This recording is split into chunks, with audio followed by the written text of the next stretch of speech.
Почитувани слушатели, добар ден. Се дружиме денес повторно во Светло око. Надевам дека не следите и дека расте заинтересираноста за самата емисија. Верувам дека и денес ќе го задржиме вашето внимание, затоа што повикавме доста интересни гости. Денеска во Светло око го имаме селекторот на шаховската репрезентација, господин Трајко Недев. Добар ден, Трајко, добродојавте во емисијата Светло око и ви благодарам што ја прифативте нашата покана да бидете дел од овој хубав проект. Добар ден и ви се благодарам на поканата за овој интервју. Морам да признам дека кога ќе се спомене шах, односно спорт и слабовидни лица, некако веднаш се асоцирам на шахот, затоа што доста ја пратам работата на Националниот сојуз за слепи лица, како и сите оние здруженија широм Македонија. Еве, кажете ми како започна вашата соработка со Националниот сојуз на слепи и од кога всушност трае вашиот ангажман?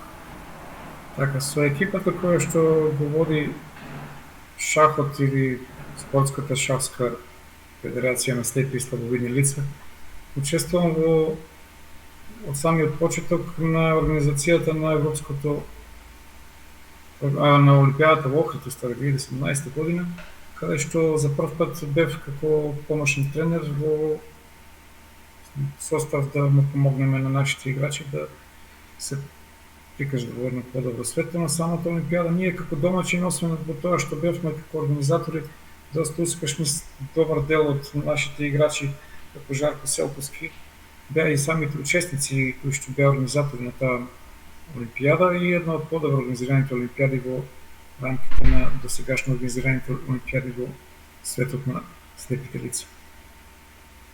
Од тога па нааму имаме една така долга соработка, па до ден денеска еве сме уште во тој ритм.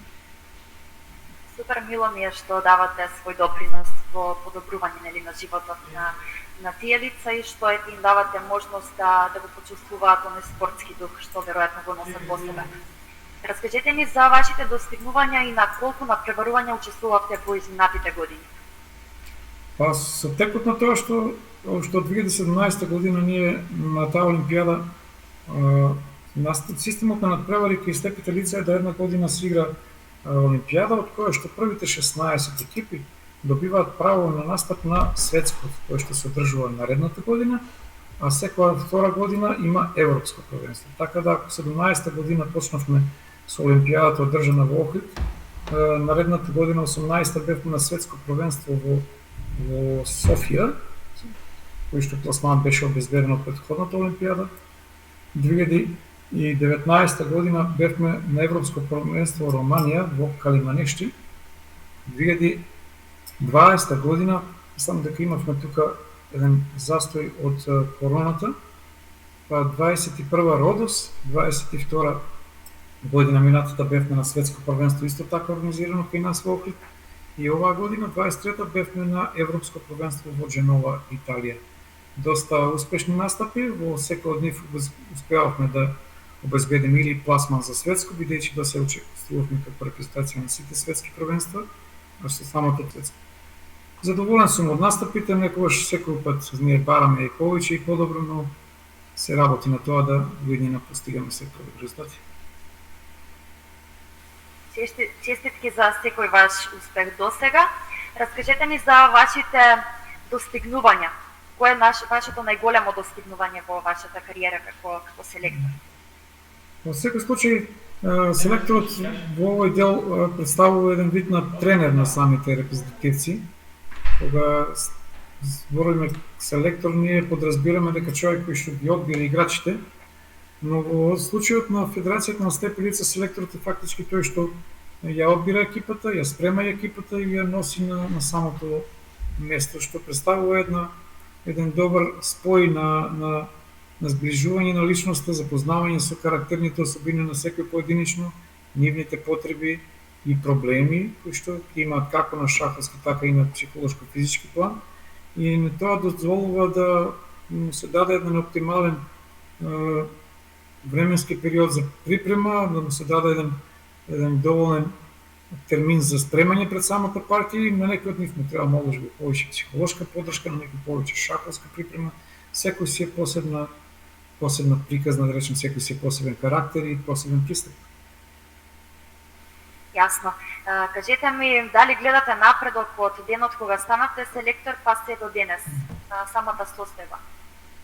Па вака, да бидам реален, со годините се менуваа составите. Ако во првите години кога ја зедов оваа репрезентација, во неа играат Тркалјанов, Селковски, Костадиновски и Миле Чепанов, да во последнава година што зборам 23-та година, бевме на европско во Италија Дженова, стапивме кон едно подмладување кое што се надевам во наредниот период ќе продолжи во тој ритм, во смисла да внесовме млади кадри во името на Филип Парсов, кој што е релативно млад шахист и параме од него да си го заземе своето место во репрезентација во наредниве години од оние деца кои што самата федерација дава поддршка, се надевам дека од нив ќе израснат репрезентативци во името на еден Филип Величковски, во името на еден Стефан Мелник, во името да спомниме исто и девојката од Струмица, која што исто така тренира со нив, тоа е Лана Трајковска.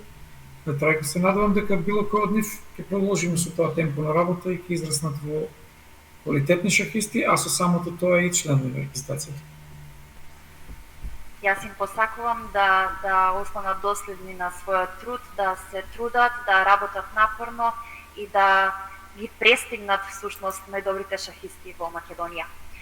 Кажете ми на светско ниво, шахистите со визуелна попреченост, дали се добро организирани, дали се подобро организирани од нас, дали имаат повеќе надпревари на државно ниво и слично? Кажете ми малку околу тој дел.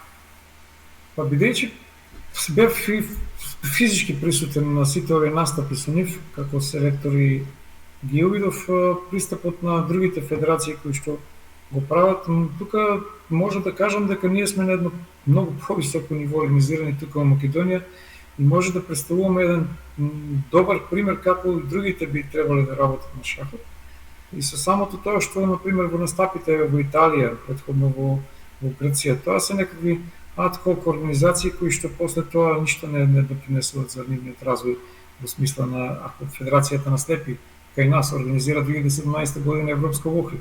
Средствата и луѓето и целото менаџирање на таа организација беше да после тоа се направи еден циклус на припреми, се организираат кампови, се овозможат турнири на самите играчи, а не само една организација завршува, се делат награди, после тоа чекаме нова организација, што е тренд во Македонија и во Шаховската федерација на Македонија, не само во другите федерации, но сепак во Шаховската федерација на слепи лица тој тренд се прави да се обезбедат средства како би можеле покасно да се организират редовно тренинг процес кој што е за нив неопходен.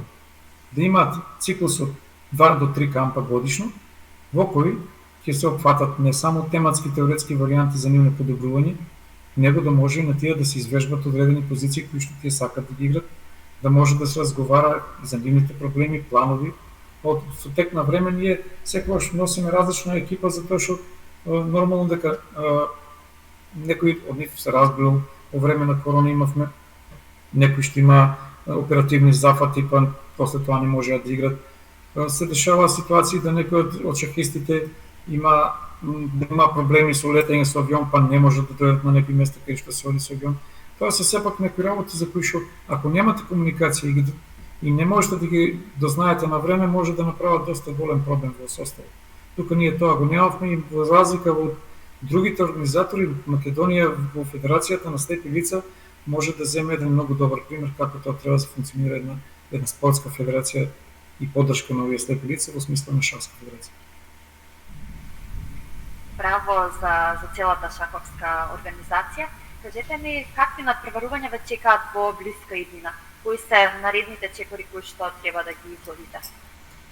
Наредниот период има само поединечни настапи во кои можно е да земат учество некои од нашите подобри играчи, но познавајќи ги нив, станува збор за Жарко Селковски, за Миле Чепанов, за Зоран Костадиновски, тие се столбот на нашата репрезентација.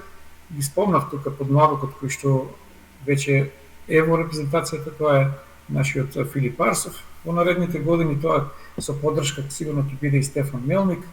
И поентата е да овие шахисти перманентно работат на шах, да ние постојано вложуваме во нив и да знаејќи дека нареднава година тие се свесни дека поединечните настапи ги остават во втор план, оставаат средства и ресурси да сите тие се насочат кон репрезентативен настап и успех како репрезентација. И предпоставувам, а и знам дека и тоа ќе го направат, ќе се откажат од своите лични настапи како би оставиле средства да може репрезентацијата што подобро се подготве, да одиграат што повеќе турнири како екипа и постигнат резултат како екипа. Тоа е таа инклузија која на нив му треба да се заедно да допринесат од Македонија да одиграат и со години назад, од 17 година не памтам некој настап нивни на поединечно надпревар. Се што се користат и се барат средства, се барат за екипни резултати и тоа се гледа како една фамилија која што функционира перфектно. Наредна настап на репрезентацијата е во Србија 2025 година, тоа е Олимпијада. Така да 24 година предпоставувам ќе искористат целата за припреми, во таа смисла за 25 година да се постигнат максимални резултати. Навистина ми е мило што го слушнав сето ова од вас и навистина ми е мило што владе една убава атмосфера меѓу самите шахисти. За крај, како жена би сакала да ви поставам уште едно прашање. Дали сте заинтересирани жените за шахот? Дали имате членови, жени и слично? Па имат Шаховската спортска федерација на слепи лица, имат и екипа која што е пријавена во системот на надпревари во Шаховската лига. Тоа е екипата на Дамин Гамбит од Скопје, која што и минатата година зеде свое учество во втората женска лига. Се надевам ова година ќе ја продолжат таа традиција. Како и да е, во младите кога се инвестира, спомнав пред малку Лана. Тука се сигурно по старите категории, оние кои што игра и на хендикеп онлайн турнирот за време на корона кој што се организира, имавме онлайн настап. Тука зеде учество Марија Арсова, тоа е мајката на Филип Арсов, и Олга од Велес и уште две-три шахистки кои што на тие државни првенства кај нив редовно секоја година, тоа да спомниме, Федерацијата на слепи и слабовидни лица организира шаховски првенства во која што има циклус на квалификации и покасно од тој циклус првопласираните добиваат право да играат на завршниот турнир, од каде што се добива најдобриот во државното првенство, речеме овако 23 година, во наредниот период ќе има исто таква организација. Како има за машки, така се организират шампионати и за жени, бидејќи тука интересот сепак е малку помал, но не е дека нема, но од година во година зависи. Да спомнавме Лана, се надевам со години натаму ќе се појават и други шахисти кои што ќе може да ги уклучиме во овој тренд. Како последно прашање за оваа емисија за денес, дали имате нешто да порачате за душаховската и спортската јавност? Па првата година 2017 кога за прв пат се појавив како помошник на слабовидните лица на Македонија на Олимпијадата во Охрид, бев разочаран од една друга појава, а тоа немаше никаква медиумска поддршка на нив. Покрај сите напори кои што овие лица ги прават не само за тие да играат турнир, да направат Олимпијада, па да поканат тука 16 репрезентации, но да ја прикажат Македонија дека како организирана земја која што се грижи за овие лица. И тука имав една голема забелешка до медиумите, бидејќи никој од нив не најде згодно да дојде, да земе изјава, да направи интервју со играчи, со председатели. Со години наваки, како постигнувавме резултати, се појавија одредени личности кои што и куќи нормално медиумски, кои што полека ги прифаќаат слепите и слабовидни лица како шахисти и одделуваат од нивните термини за да кажат резултати, кај сме настапувале, но сепак тоа ниво не е на она на кое што јас мислам дека тие заслужуваат. Затоа прво апел до медиумите кои што се главни за ова организација на недни надпревари, за да биде успешно нешто организирано. Ако тоа не е медиумски представено, исто како да не сме направиле ништо. Имаме со што да се пофалиме, имаат што да пренесат. Првиот апел е до медиумите. Вториот апел би бил до оние фирми, спортски работници кои што имаат повеќе време и се хумани луѓе да најдеме начин како на овие лица да му помогнеме во таа инклузија. Мислам дека шахот е само една област во која што јас сум сега уклучен, има и други области, да не ги спомнам сега, меѓу другото голбал и други видови на активности кои што тие ги имаат, тие се организирани, и треба многу малку за да нивната поддршка воде со многу добри резултати. Јас тоа можам да го кажам како шах. Со една фер игра, со една добра припрема, може во светот да бидеме познати како едни од најдобро организираните држави во кои што слепите лица имаат спортски активности. Ви благодарам, Трајко. Се надевам дека овој апел ќе стигне до оние кои што всушност и треба да го слушнат апелот. Еви јас уште еднаш ќе напоменам дека секој едно медиумско лице би требало да го слушне овој апел и да се насочи кон вестите кои што треба да бидат пренесени до целата македонска јавност, да знаат дека постојат и лица кои што се спортисти, а кои што за жал се инвалиди, за жал нели имаат одредена попреченост. Ви благодарам уште еднаш што бевте дел од втората емисија наменета токму за лицата со оштетен вид, наменета наречена Светло око. За вас, почитувани слушатели, ве поканувам да останете на фреквенцијата на ЕСИ радио, да слушате Светло око и како што веќе напоменавте, како што веќе напоменавме со мојот гостин Трајко, да даваме поддршка на сето она што може да им помогне и да им служи на лицата со оштетен вид. Ви благодарам, Трајко, уште еднаш што бевте мој гости. Ви благодарам и вам.